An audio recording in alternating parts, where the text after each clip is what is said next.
Hello, everybody. I made the mistake of talking to myself for the past 3 minutes.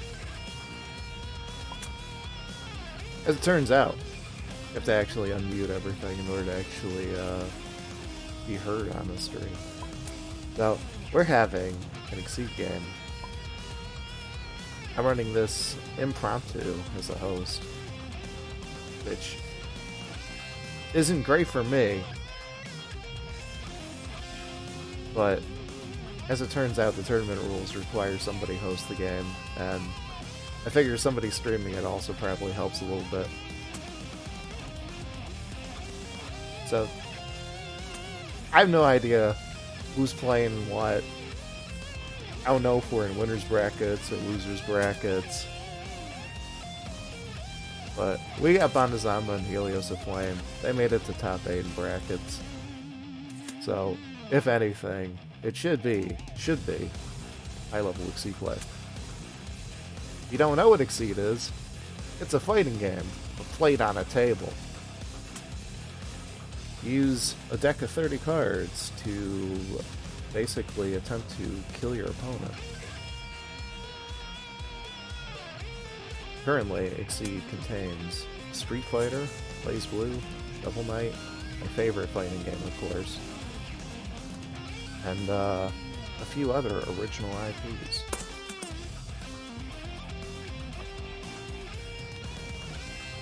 Currently, it looks like Bang Shishigami from the world of Blaze Blue is coming out to play, versus Seijun from the world of Seven Cross.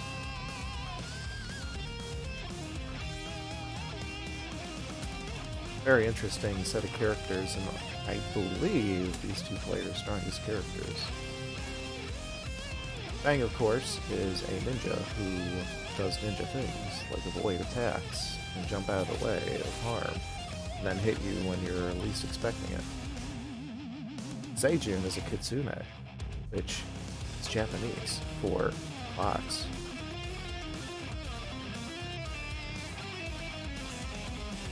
Seijun's main gameplay plan is to take your weaknesses and twist them against you, while also just kind of being all around tanky and having a ton of options.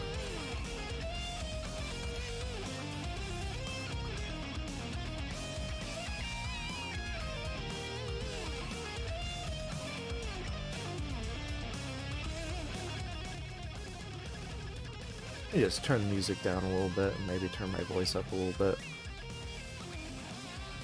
Mic audio is a little bit low.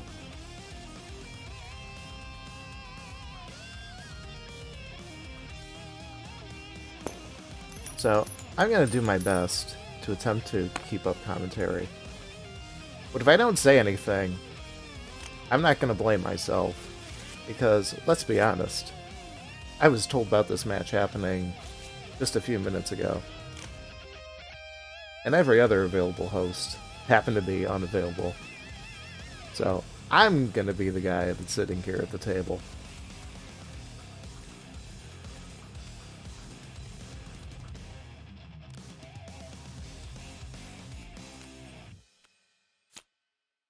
I will attempt to make sure that game state is preserved whenever possible. I don't remember exactly how much of the game state needs to be preserved for these characters. There's like silly stuff about ordering your discard pile that sometimes matters, usually doesn't, but when it does matter, it matters so much that it's integral to the character.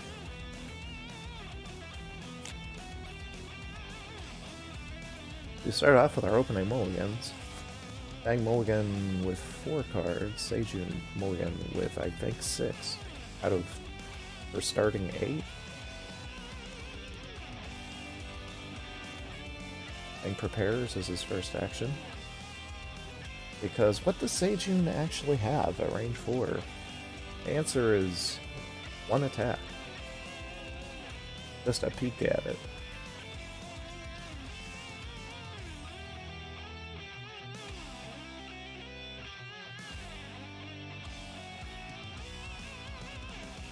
For everyone's information, players cannot see when I am looking at things because I am in a spectator seat.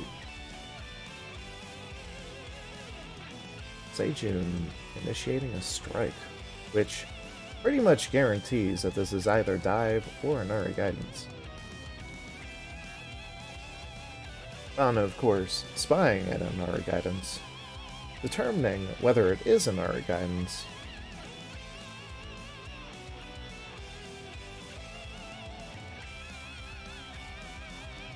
The alternative weird and trolly play here, of course, is instead of jumping in, Seijun just playing Foxfire and pushing Bang into the corner.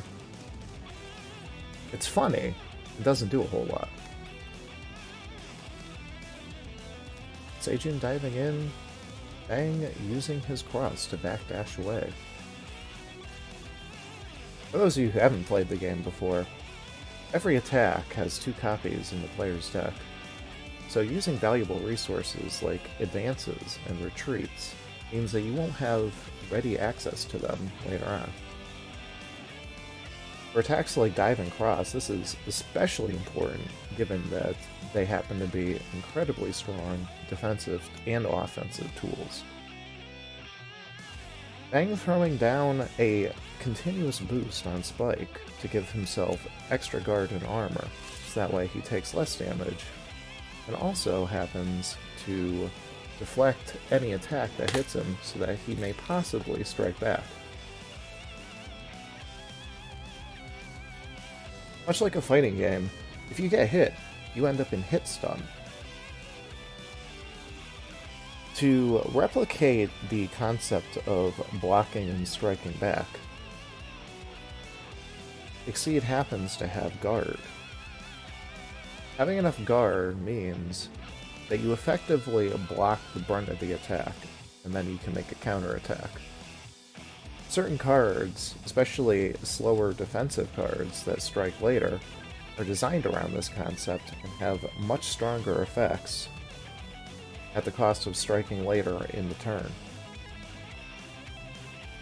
They're often hard to actually stun out though, because they have very large guard values. Bang preparing, drawing himself 2 cards and then discarding his other copy of Spike.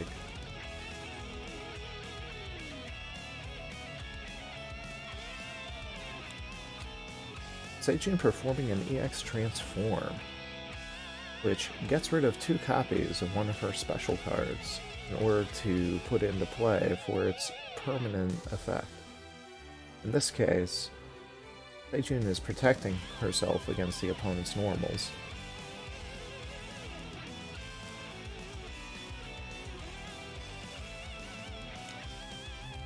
Seijun evading Bang's attack.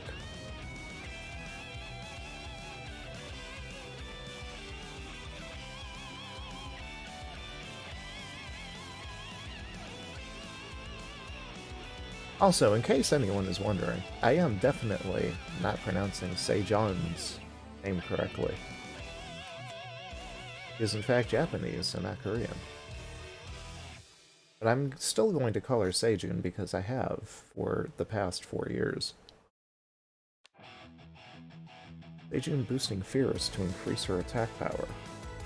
Bang boosting Beat and Nail gives him the ability to threaten an incredibly strong strike this turn. Bang discarding his continuous boost early for whatever reason.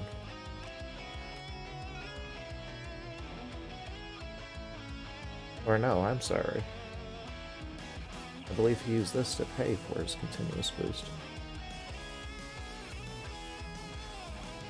As much of a fighting game Exceed attempts to replicate,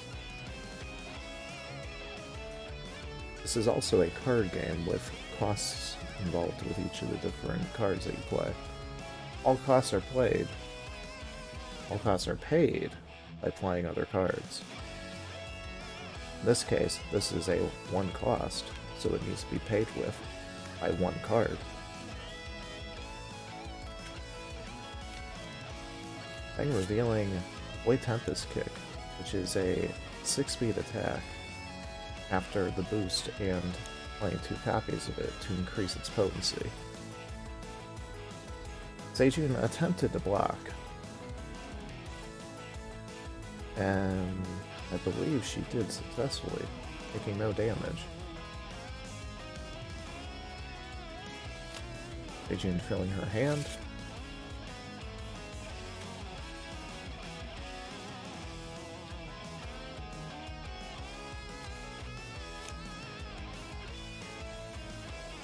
It dawns upon me that I should probably post that I'm streaming this somewhere.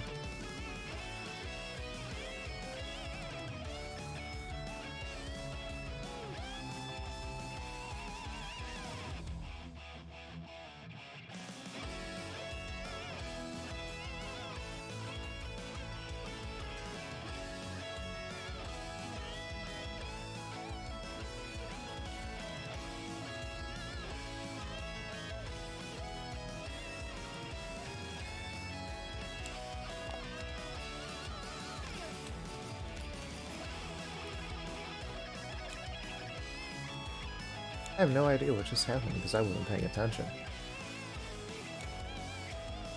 It does seem like a strike occurred. Maybe. Unsure.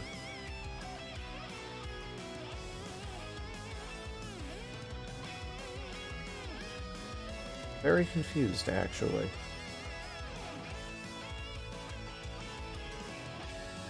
This is what happens if you're not paying attention.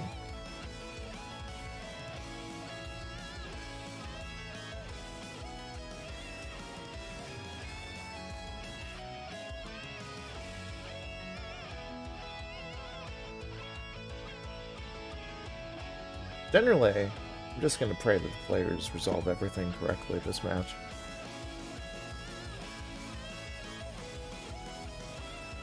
I'm unsure where Seijun took damage,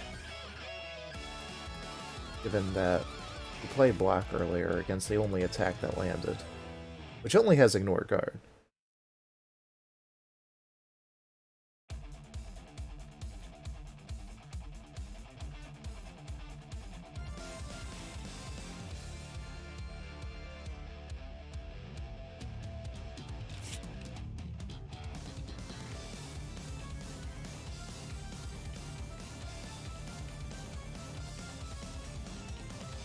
Curious what Seijun's move is here, considering that being at range 1 puts her in a fairly advantageous position against Bang.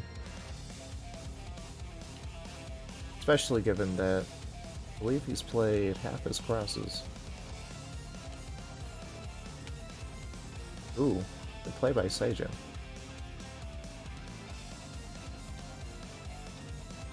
Bang will move Seijun to either side of him, and then immediately take the counter-strike due to Seijun's ability, which gives her extra guard based on her hand size.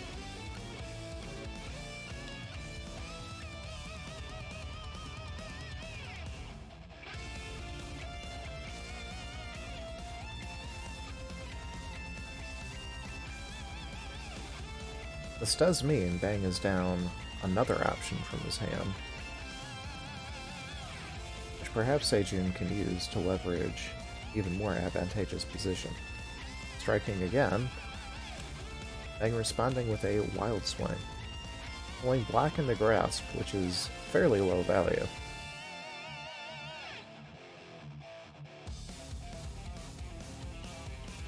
Seijun deciding where to put Bang for Bang's next turn.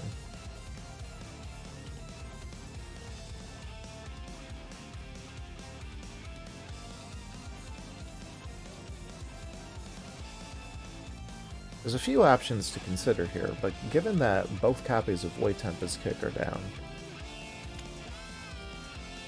putting Bang within range 1 to 2 is not quite as threatening.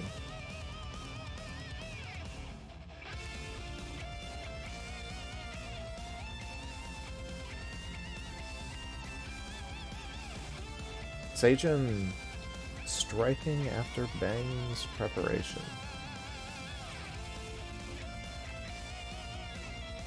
Looks like a copy of Unstoppable Palm Thrust, which in this case is stopped quite well by Cross.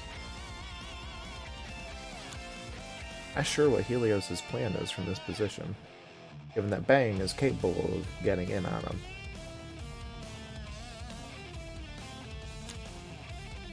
Apparently the answer was draw cards safely.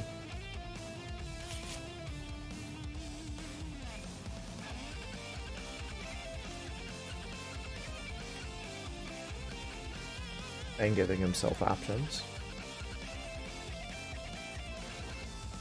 Being a Seijun main myself, I can only assume that Seijun is attempting to draw both copies of Inari Guidance, so that she can actually begin leveraging a range advantage. Could be wrong. And nope, proven right.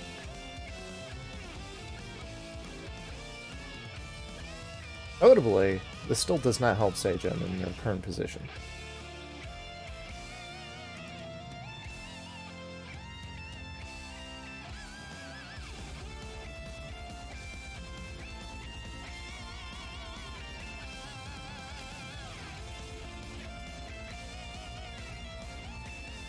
Bang using relative safety to draw up resources.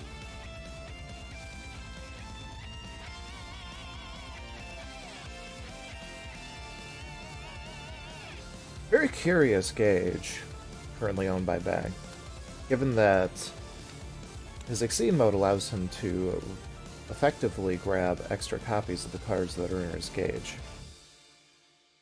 Way Tempest Kick is good. Grasp is reasonable. Block. Actually, in this matchup, Seijun having no sources of Ignore Armor in her deck, apart from her Spike attack, makes it so that black is actually fairly reasonable.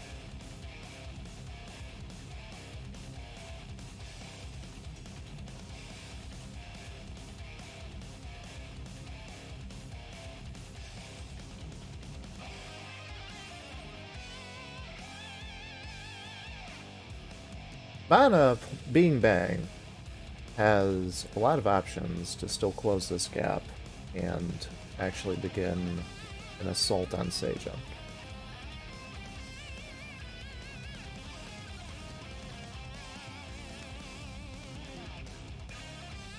Attempting to remove a card from Seijun's hand.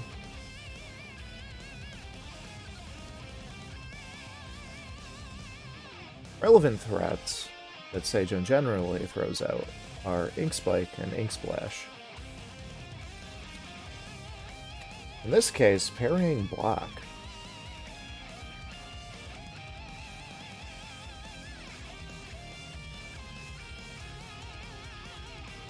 It's possible that Bana realizes that he can just win by leveraging a life advantage, using his extra copies of block, and by forcing Seijun to lose her copies of block. Reading, fairly safe position to do it in. Assault advances in, and Sweep punishes.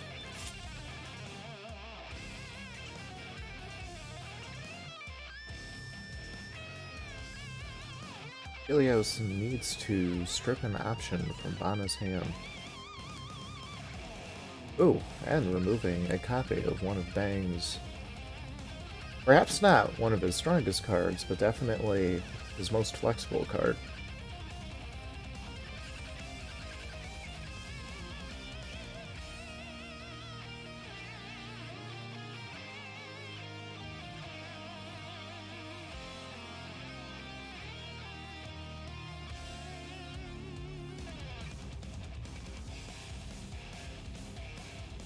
Ah, you may be right, as Jim says in chat. Seijun's Meddlesome ability allows her to counteract the enemy's parry by playing her own block card in response to the opponent playing their block card as a boost.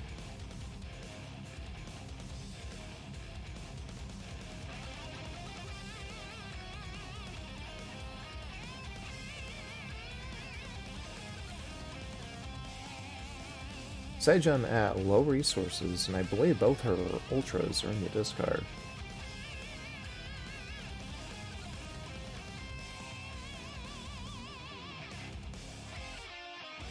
He has a lot of options at this point, but each of them have significant downsides.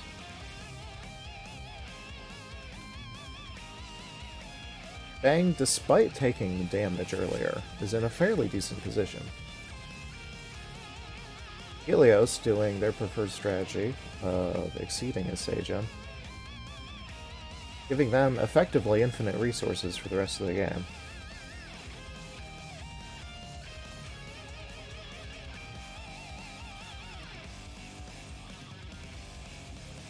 with 4 gauge, this does mean that as soon as they reshuffle their deck, which is incredibly soon... Ah, hold on. Seijun pay gauge. Allow me to jump in there.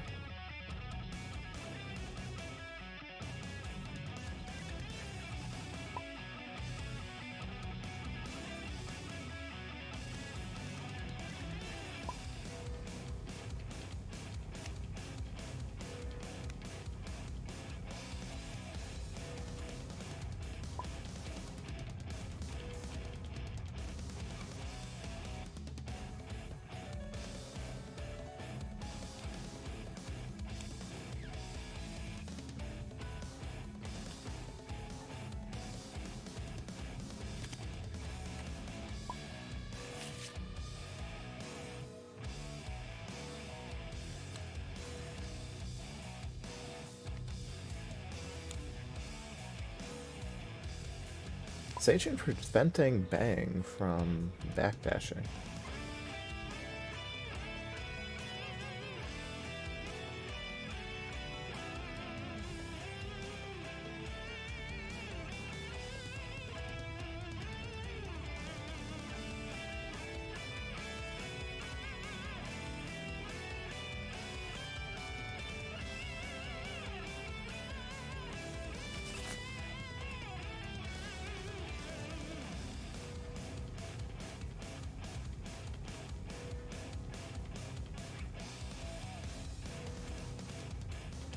At this point, Bana should be able to deduce what is in Seijun's hand at this point.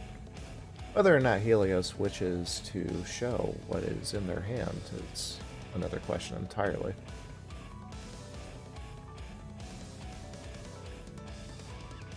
At 6 cards left, I believe Bana is considering whether or not he wants to reshuffle.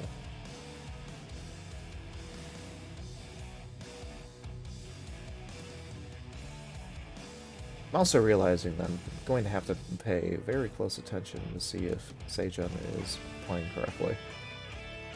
So unfortunately, this Exceed mode is a game state disaster.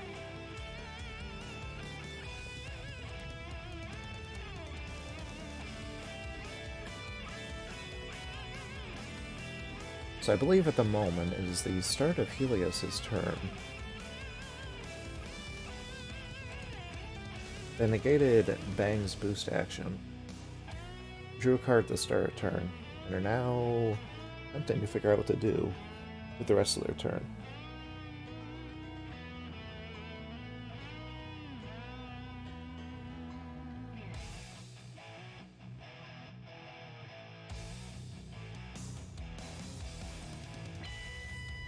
Given that I don't believe Seijun has played Ink Splash or Ink Spike this game, both of those are incredibly strong options. One of them being able to effectively just hit Bang, and Bang only really having one real answer to it. The other having answers, but punishing quite hard. Seijun attempting to pay a gauge. Ah, hold on. Paying 2 gauge. I believe that was for the range. They likely stated they were going to pay it in voice chat. I'm unsure why they would pay for the range.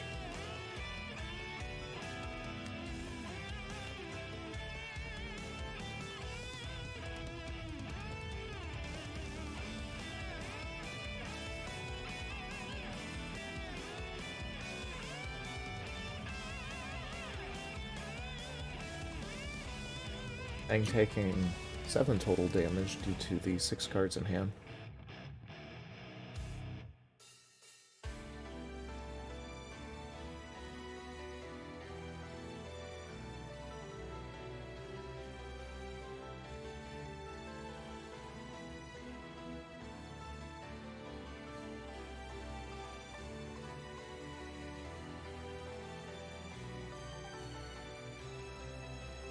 As a Seijun main, I normally consider exceeding the Seijun a mistake. In this matchup, It's probably the one thing that you want to attempt to do as early as possible.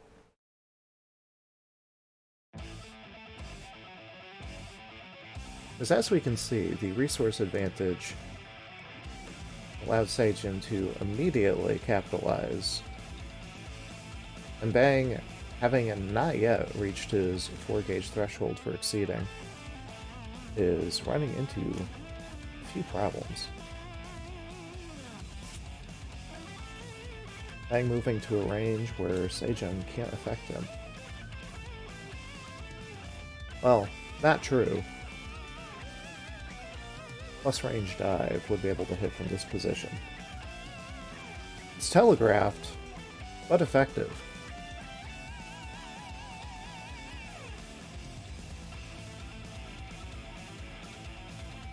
Seijun recently transformed to Ink Spike, which is incredibly good when you constantly draw cards. Allows her to leverage extra power on top of the extra power that playing an EX attack would have.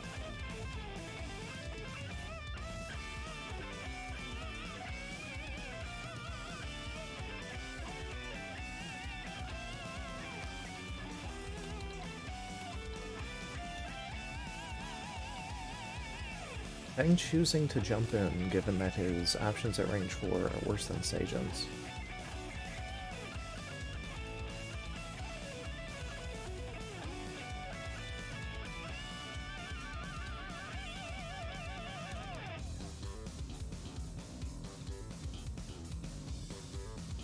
Helios doing a quick double check on Bang's available options.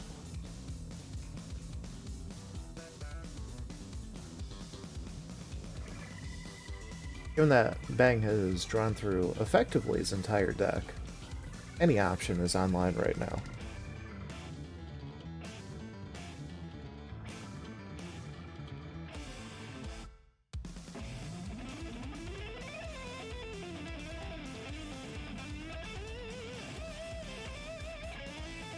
I'll note that the life difference here is fairly significant, but Bang being Bang, he has more than enough options to actually bail himself out of this position.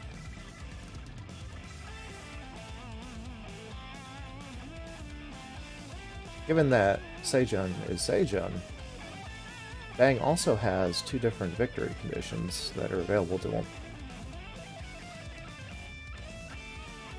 It is possible for him to stall out Seijun's deck.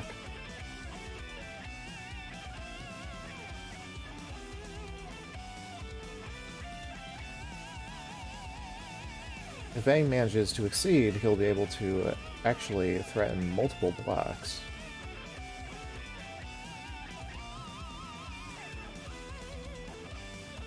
The other option, of course, is to just kill Seijun, which Bang is also more than capable of. But that is generally contingent on Bang having access to his very incredible Hyper Shadow Step Strike.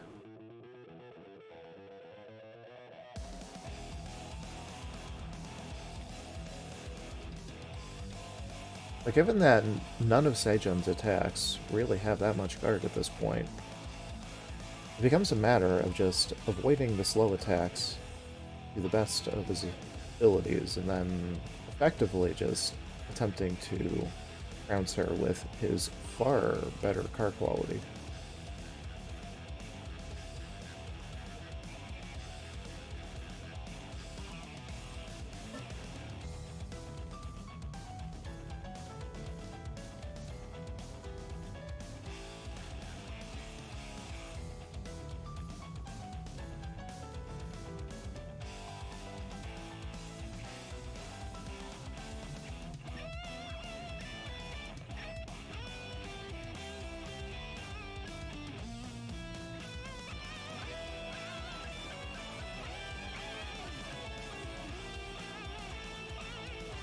If you didn't think that we were watching high-level Exceed play, I do believe that the game suddenly grinding to a halt as both players consider all of the options available to each other is incredibly indicative of it.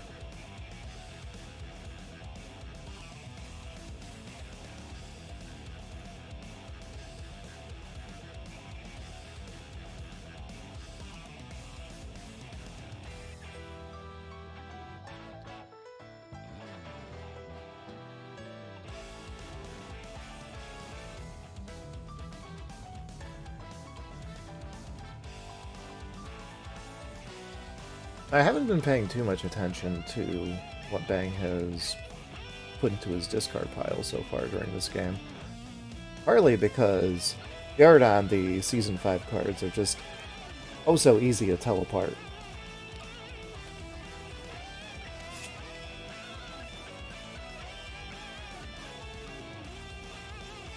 I do believe Bang has at least one Ultra option up.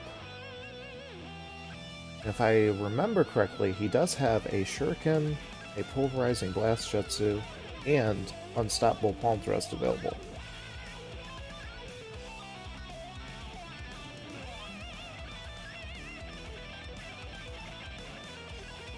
Bang striking naked from hand into quite a bit of speed.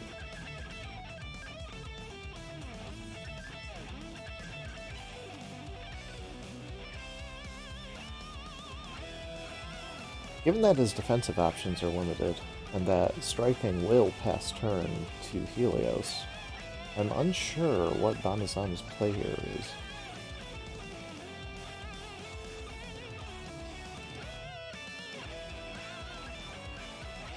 It does appear that Seijun is playing an EX attack, likely the Ink Splash. I do believe that was known in hand. Playing a different EX. And paying the 2 force to add additional power, and another 2 for additional range. And Bana deciding to throw his hand into the trash. I do believe that this is 7 total damage to Bang, but fairly difficult to come back from 24 to 2.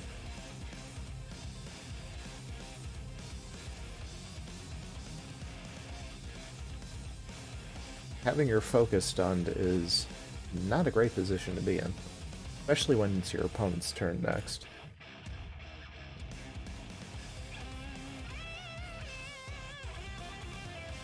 That concludes Game 1 with 1 point for Helios.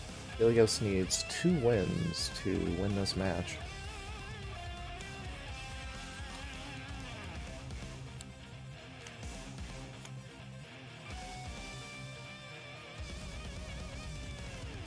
Format here for the people who aren't aware of it.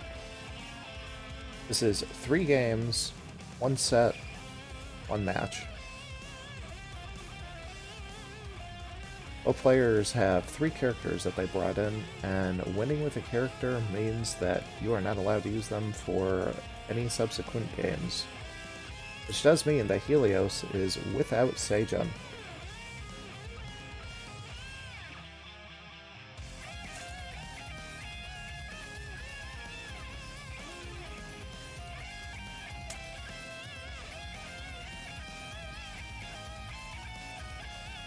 See if we can spy on what these players' teams are.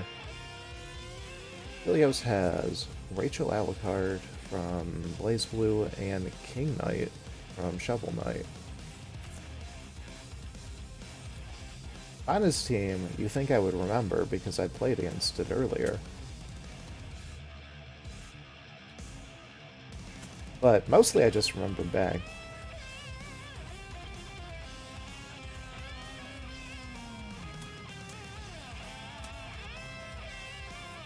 And we're going to be seeing more Bang anyways.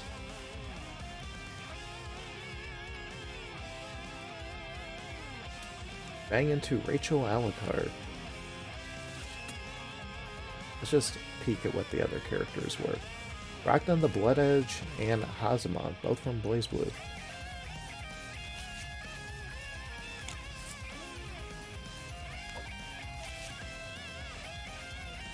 We've seen Bang in action. Rachel, as a character, is a very strong zoner with the ability to effectively dash back and forth while also being able to perform other actions. This does mean that she has a very tight resource game, but she makes up for that with incredibly consistent attack shapes.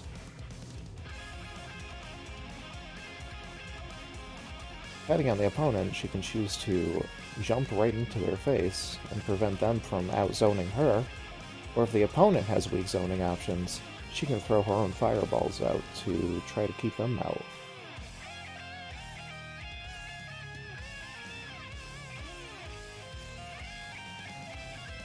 In this matchup, Rachel might be at the disadvantage against Bang, who just also happens to have a lot of options based on his opponent.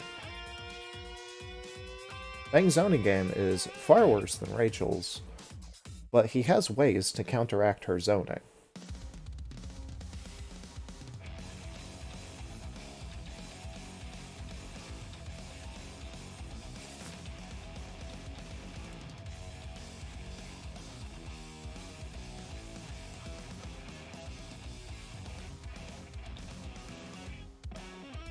Helios is the advantage player, so Bana is allowed to choose whether to go first or second this game, and is opting to go first.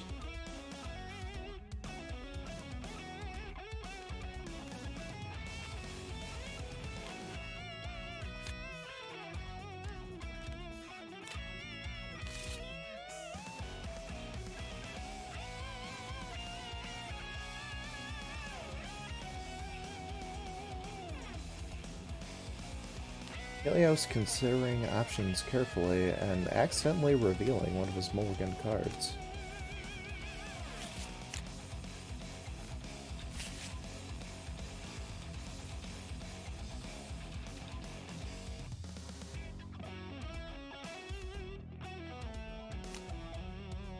Ana opening by simply drawing cards.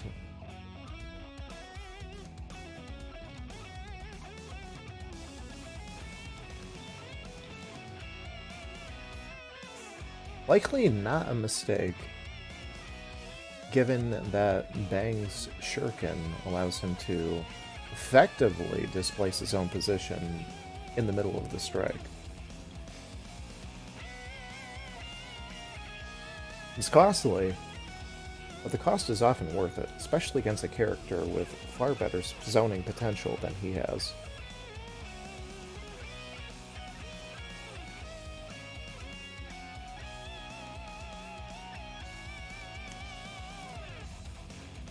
Rachel opting to move in and boost light. This allows her to throw a bunch of mix-up potential in. Bang defending, reducing faster mix-up options down to nothing nothing quite effective, yeah. This does limit Rachel's effective options against him quite significantly. Helios drawing.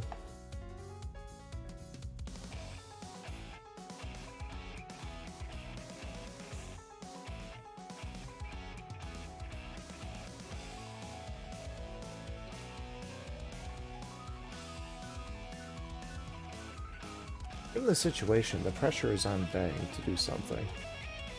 And he does in moving right into Rachel's face.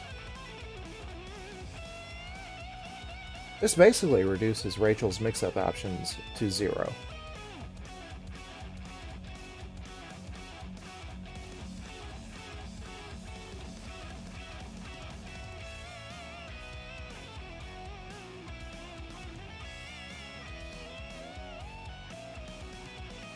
Helios likely debating whether or not to retreat.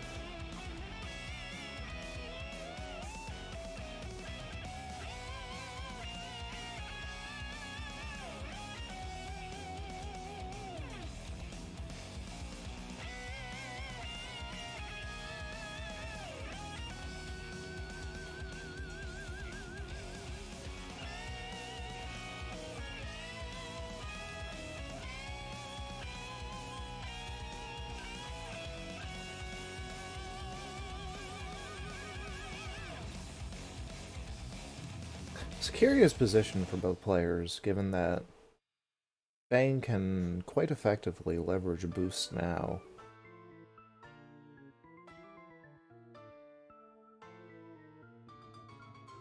Rachel's boosts are not quite as impactful as Bang's.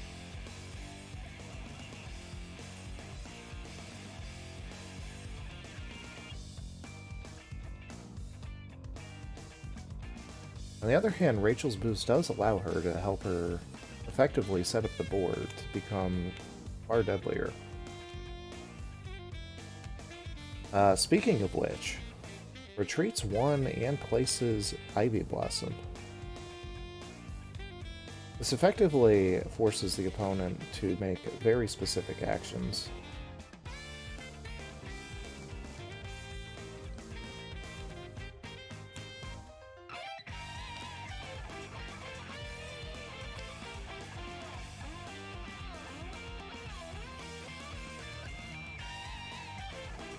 Ivy Blossom is definitely not one of Rachel's strongest boosts, but it does allow her to attempt to refill her hand while also attempting to disrupt the opponent. Rachel's spending 2 force to retreat and then striking.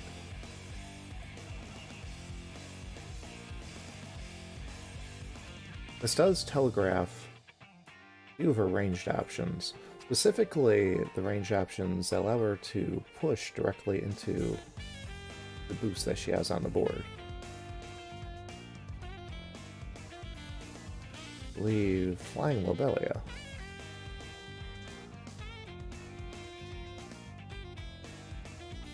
But given the situation, this could be almost anything. Another copy of Spike, a dive, even an assault just to throw a mix-up. In this case, it was Flying Lobelia into Bang-style Shuriken. Shuriken is slower due to the light boost, but Flying Lobelia will not be able to deal enough damage to actually stun it. Bang takes 2 damage in his pushback, and not sure what's happening.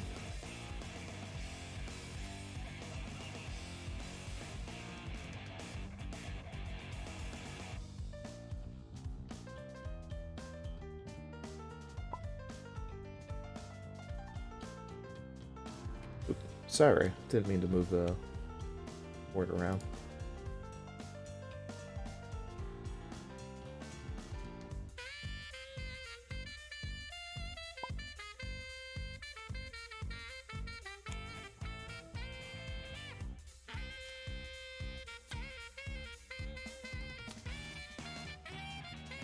Pang for his attack with Assault.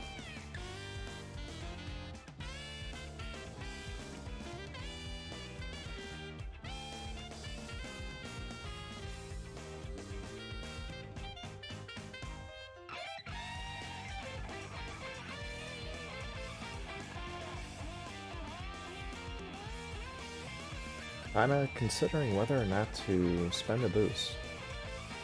In this position, spending a boost might not be worth it. But if he does not, he will be taking an extra point of damage.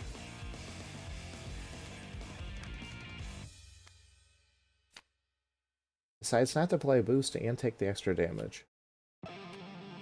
Rachel's cleanup effect then resolves.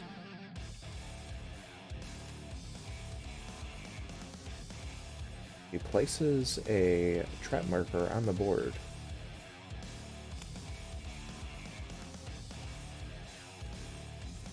Rachel's trap marker is referred to as lightning rods. Allow her to deal 2 extra damage at effectively any speed that she chooses. It allows her to have a little bit of extra zoning potential even when she doesn't have any fireballs left in her deck. Bang dashing in with +1 speed. Blocking against the Pulverizing Blast. Reasonable.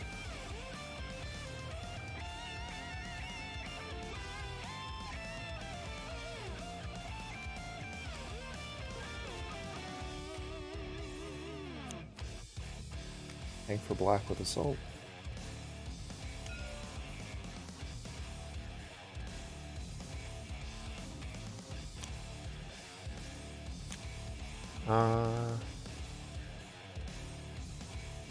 Health values don't seem right.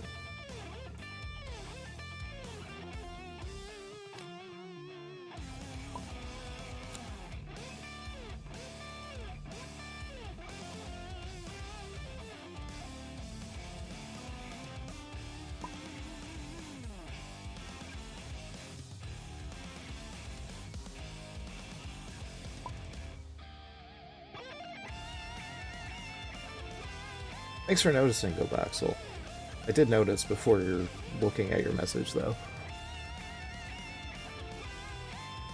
I felt that something was off.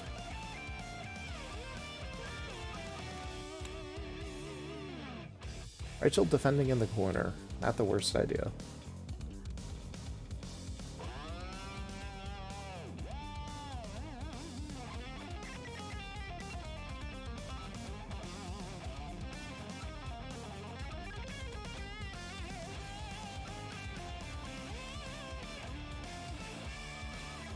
Bang striking, considering his advantage here. Probably not a horrible idea. Assault into sweep.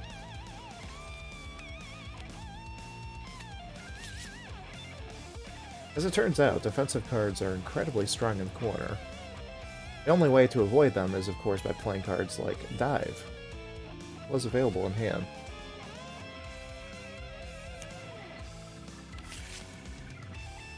But that's the risk that you take being cornered.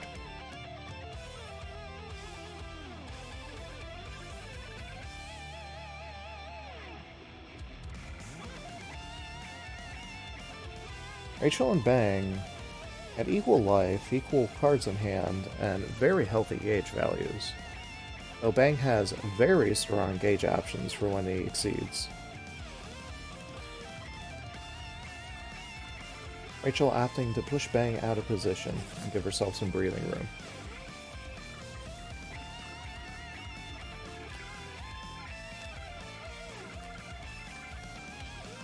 Bang with both sweeps engaged means that he's likely going to spend one or replace it very soon.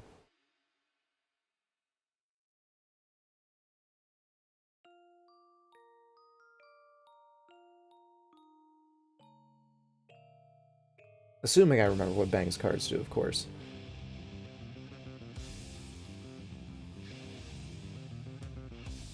I could have sworn that he had a boost that allows him to swap out gauge, but I might be wrong. Yeah, I do seem to be wrong. A sweep makes very nice payment for a cost, though. Rachel attempting to push Bang out even further. Plays Tempest Dahlia. Pushes Bang 2, dealing 7 powers worth of damage, which into Bang does 6 at the moment.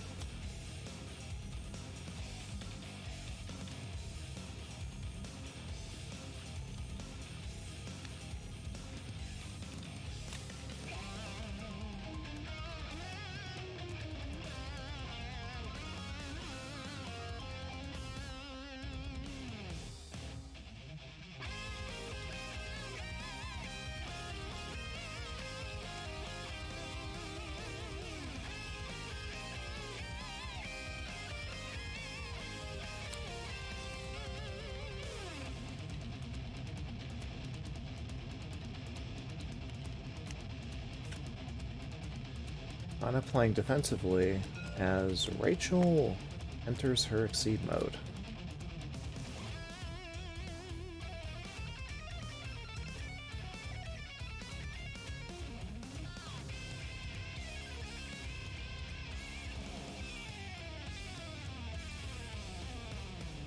You know, I could have sworn that her Exceed mode costs 4.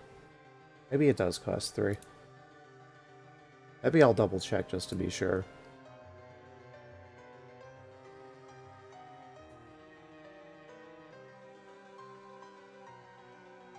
It does cost 3.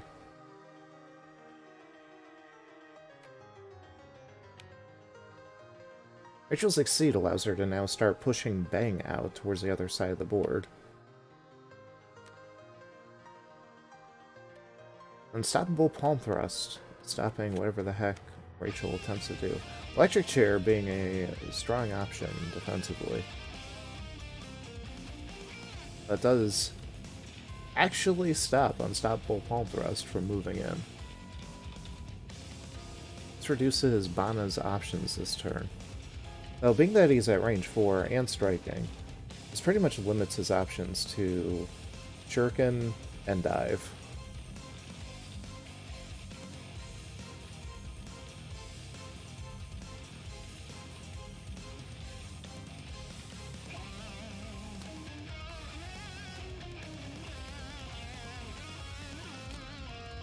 Shuriken is played.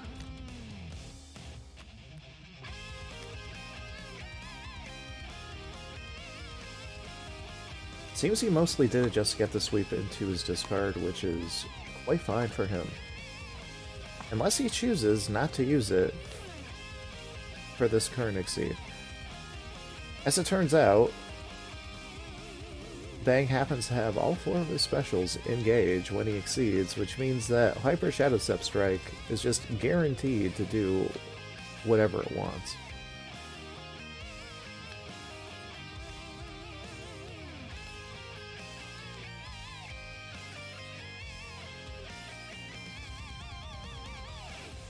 Rachel with a panic play off the top of the deck, since there's really no options to play from hand that can possibly do anything against that.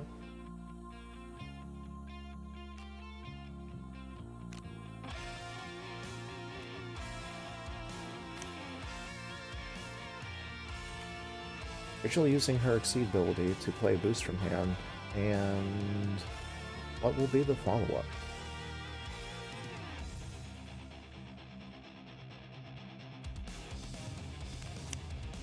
Push 2? It's a very high-cost turn. I assume striking. I would not be against drawing cards at this point, though. Having the speed leverage, plus having Bang just pushed out of your face is strong enough. Focus into Whirlwind. Very strong choice, since Tiny Lobelia gets to stay in play, which means that Helios will be able to take a second turn. Unfortunately, Helios also has effectively no resources at the moment.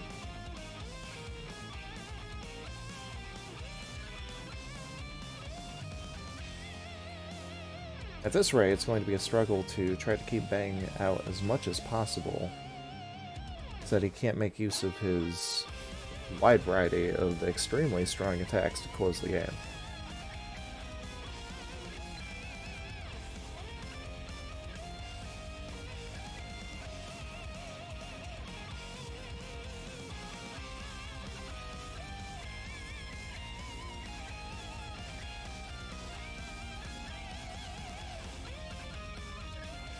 At this point, even if he doesn't play EX attacks with the cards that he pulls back into his hand, you can easily do nonsense like just play 2 Pulverizing Blasts, since it's an effective 10 power and very hard to stun out or even just deal reasonable amounts of damage to. Having 2 Shurikens available is also incredibly powerful. Helios opting reshuffle.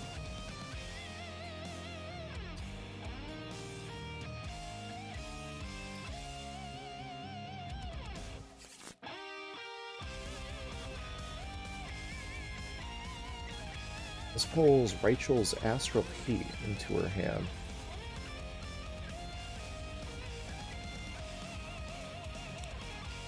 Fortunately, while it can help close the game, she very likely will not have the gauge to play it at any point.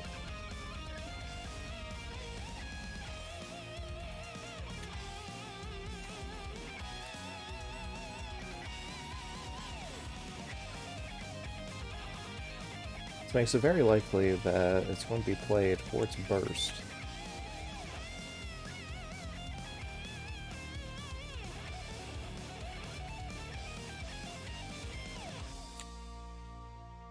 I'm not going to bother reminding the player to seal the card, since it's, frankly, not relevant.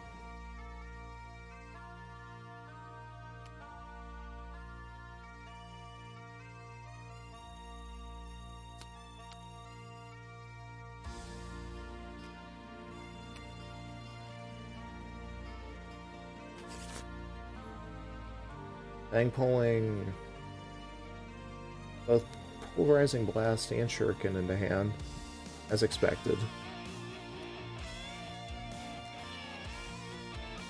And playing in EX. I'm not sure what his EX options are at this point, but pretty much all of them are incredibly strong options.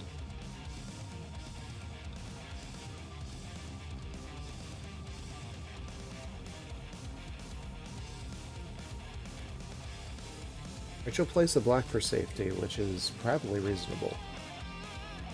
This, I believe, is 7 power.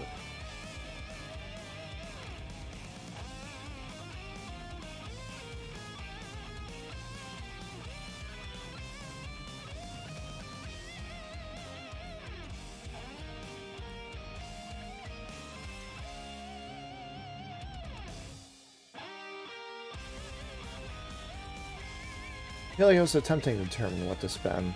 Pretty much every resource that Rachel pays at this point is pretty crucial for her.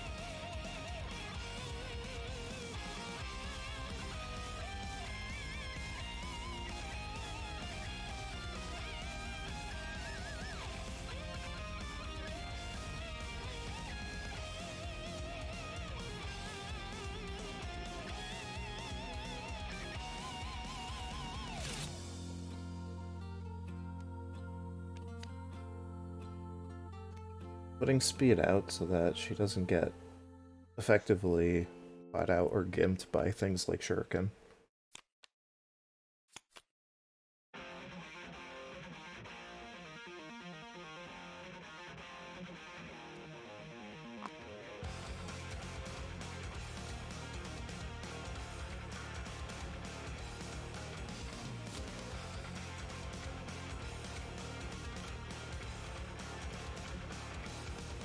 Helios prepping and likely accepting that there aren't a whole lot of options left that can possibly help.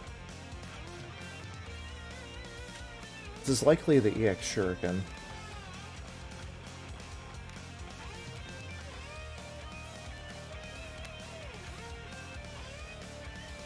And that clinches game 2.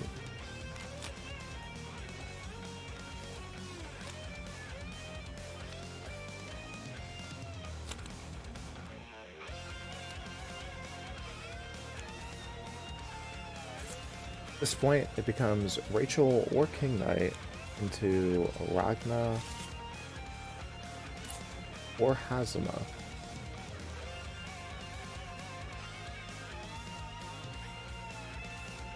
Regardless of the choices, it will be a very interesting matchup.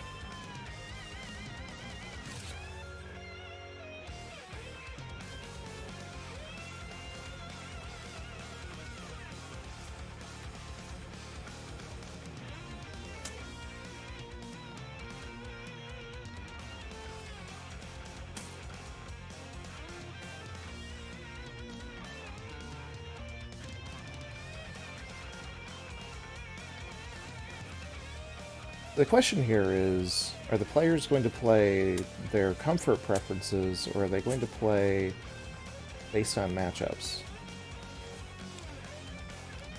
I do believe that Ragna is a comfort preference for Bana. And it might be that Helios has already declared that they're playing as Rachel.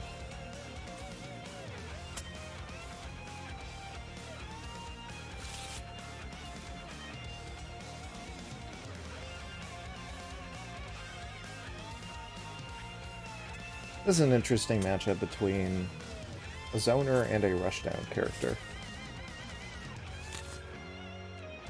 Ragna's a curious character for rushdown, given that he doesn't have a whole lot of power bonuses, he doesn't have a whole lot of ways to break guard, but he makes that up by having incredible health regeneration. And much like other rushdown characters, he also has very strong boosts, and at least one source of ignore armor, and at least one reversal in his deck.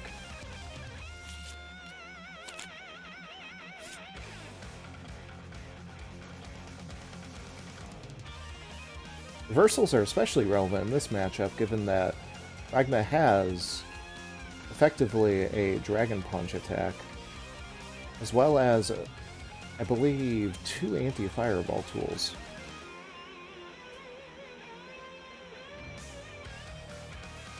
for reference, Death Spike having 4 guard,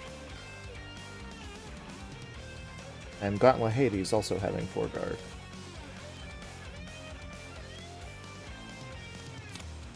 The Dragon Punch Inferno Divider allows him to do reversals against faster attacks at close range.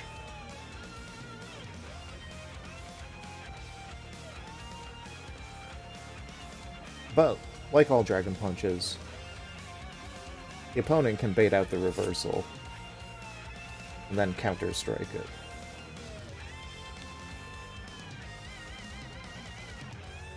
Opening a game with a Fireball into a Fireball reversal.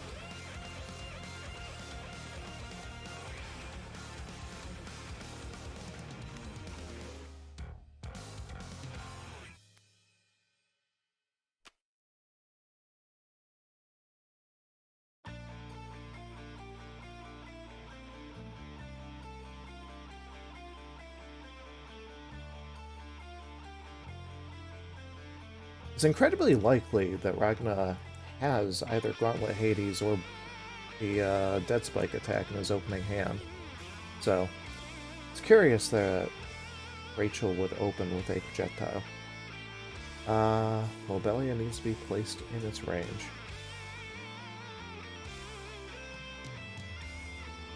Yes.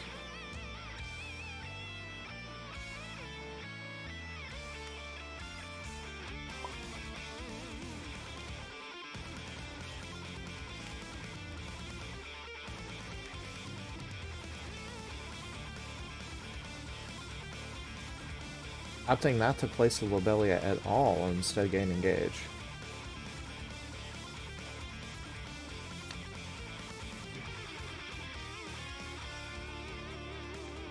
Ragna deciding to play strong defensive boost. Also, very strong offensive boost. As it turns out, armor is a offensive stat.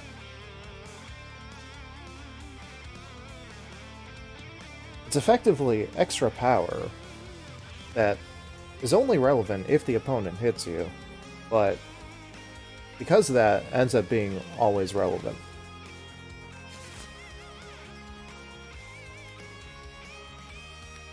Rachel striking again with dive into Gauntlet Hades. This is a particularly funny interaction because Ragna manages to miss twice. Oh, he needs to do his advance.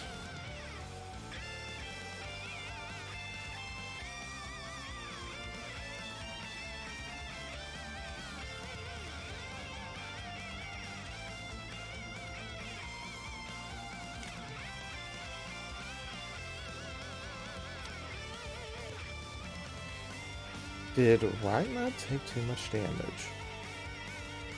He should have taken 6.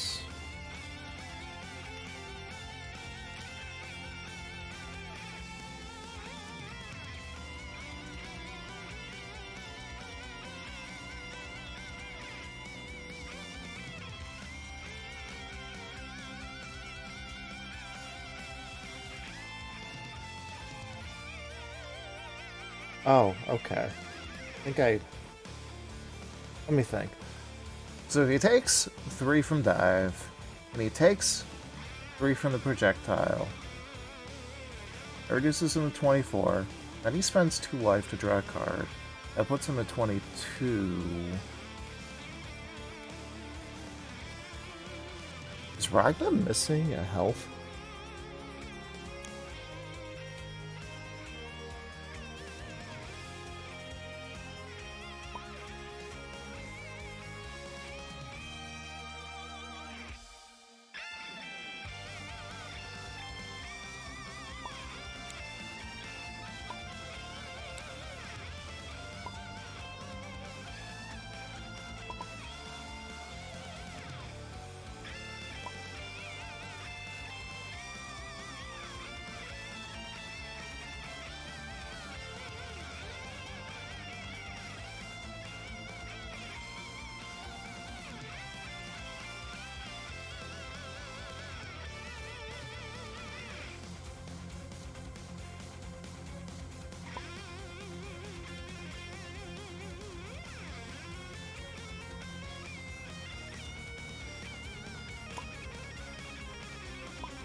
Alright, well, everything seems to be in order now.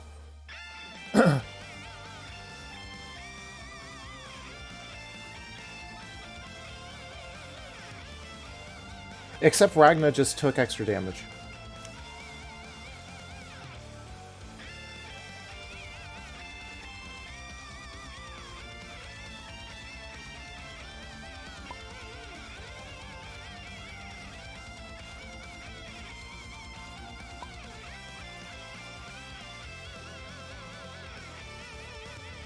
Good lord, what is happening in here?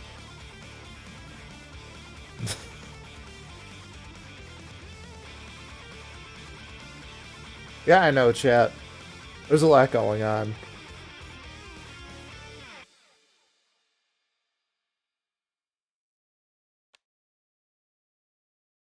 I play both of these characters. I sort of can pay attention to what's happening.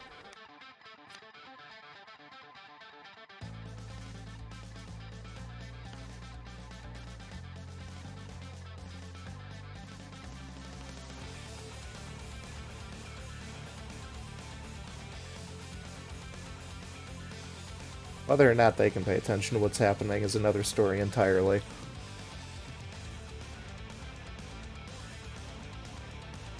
Hell, I've lost track of what's happening right now. We got Ivy Blossom on the board. We got Nightmare Edge in play. Ragna is apparently attempting to corner carry Rachel.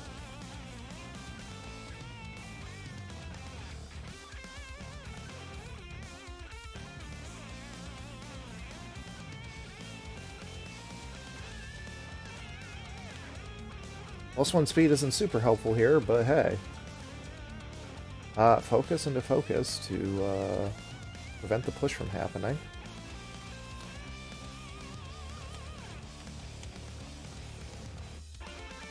Well, players, I think, took the damage that they should have. Yes, okay. Ragna took 3, healed 1. Well, really, he took 2, healed 1, took 1.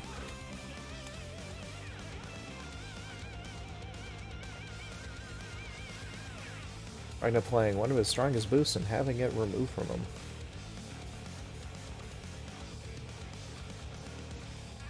As a rushdown character, Ragna of course has crazy control tools, like having stun immunity in his deck, and pushes, and armor.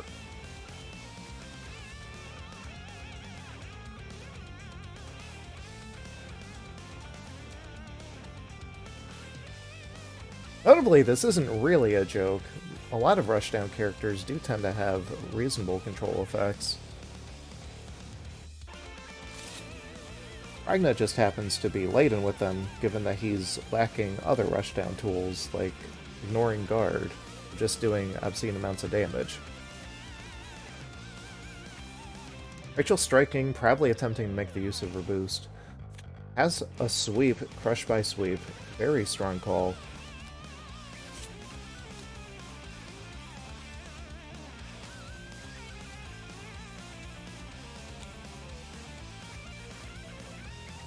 Bull's focus out of hand. Rachel's defensive options are now incredibly limited.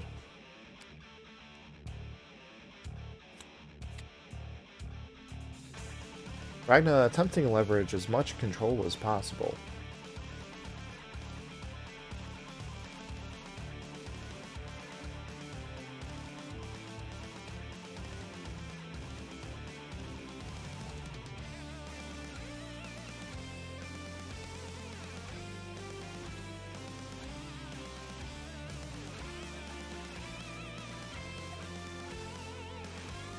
The question is whether Rachel wants to continue abusing her boost that's in play. It doesn't do a whole lot, but it does counteract Ragna's healing every turn it's out. Or at least every turn that he stands on it.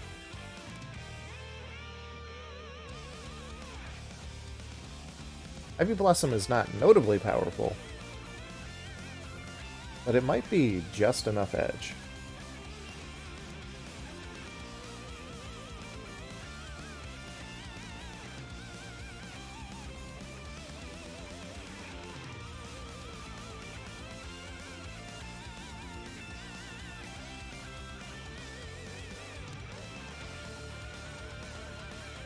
Rachel really not having a lot of options to use against this boost that's in play.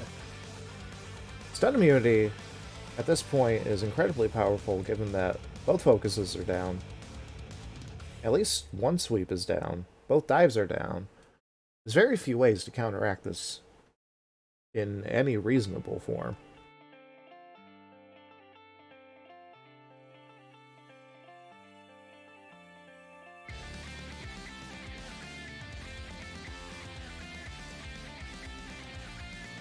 It really comes down to reads in terms of actually diffusing that boost. Knowing when to play Electric Chair or when to play Grasp are basically Rachel's only options against it.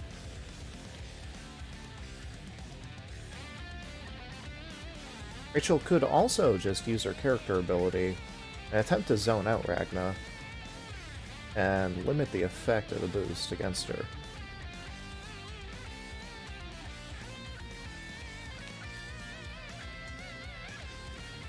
And it appears that is literally what she is doing.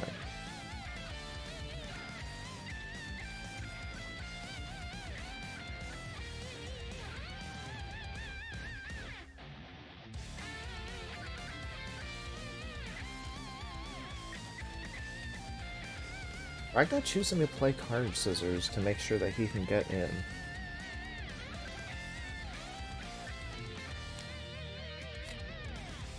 Tempestalia mostly serves as a way to get draw.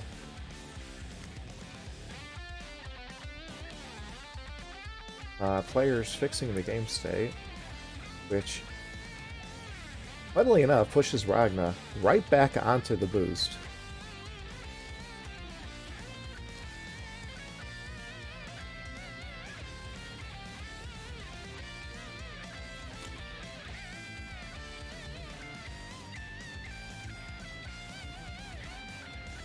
Ragna opting to forgo defenses and go purely on the offense.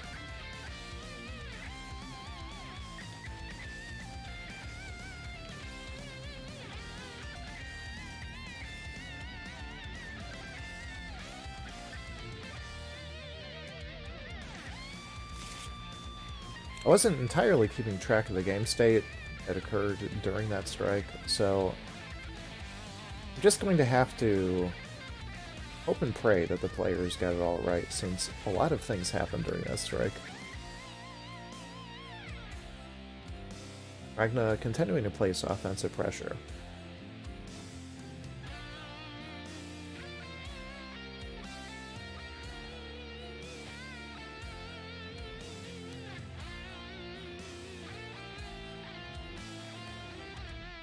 Rachel still being in the corner and having no dives means that Ragna will almost surely capitalize on this position. Something quite magnificent and magical has to happen in order for Ragna to actually lose out on the next strike.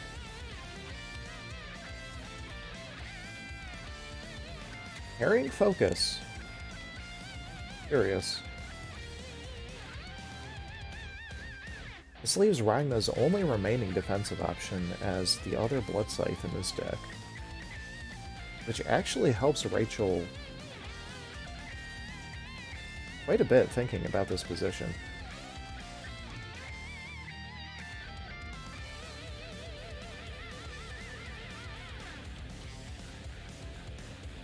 Given that most of Ragna's fastest options and best range options are down,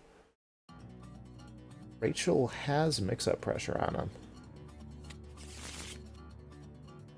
Oh, the other Blood Scythe is down too, huh? Well,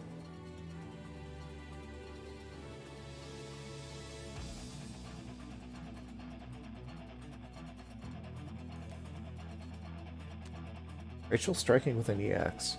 This is pretty much guaranteed to defuse this.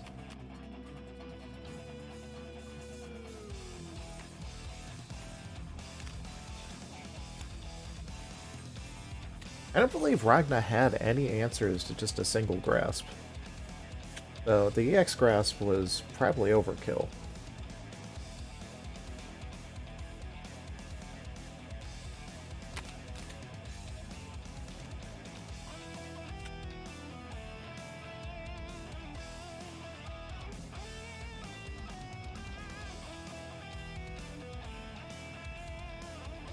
Ragna choosing to jump out of the corner.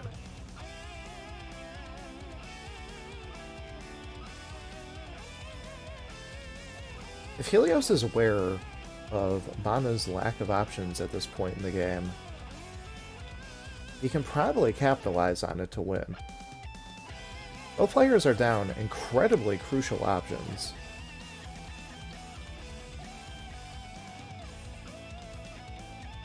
Since Bana lacks both the fastest and the slowest options, unless he draws immediately into a sweep using his burst.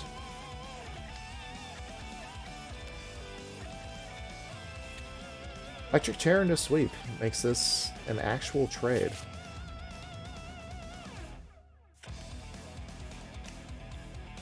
It's slightly worse for Rachel.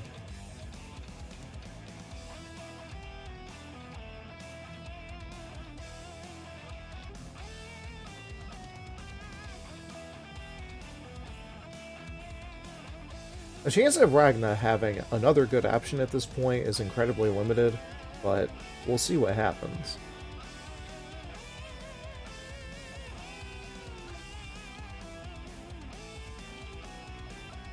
At this point, both players need to leverage as much offensive pressure as they can in order to close the game.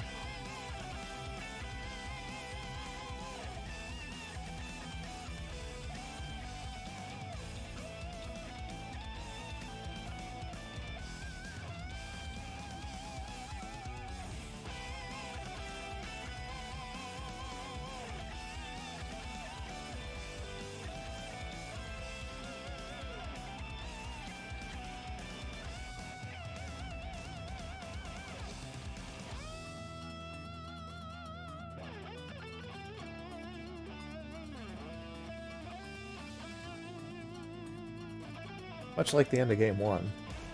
The end of Game 3 is going to be a lot of time watching both players mull over their options.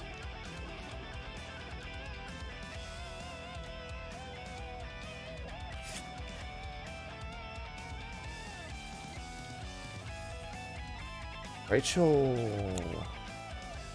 spending 2 force from hand to retreat.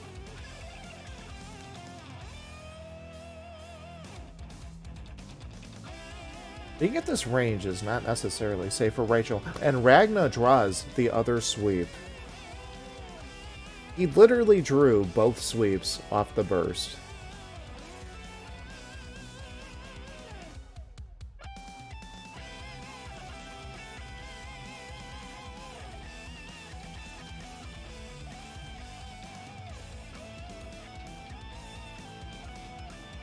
I'd be okay if Helios just flipped the table at this point.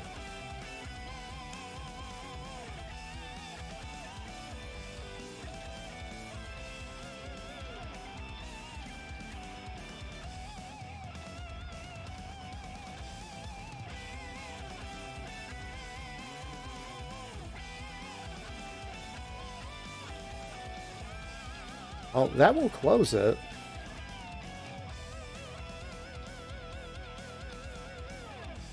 Bana ends up clinching a victory. Again, I have no idea if this is winner or loser bracket, so, you know. Bana at least moves on. I think Helios is still in winners. Maybe they moved to losers. I don't know.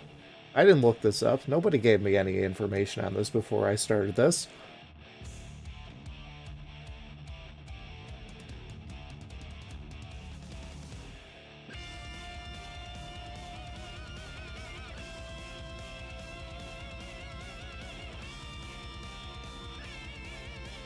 Curious what both players' thoughts are at the moment, but I think I'm going to avoid interrupting them.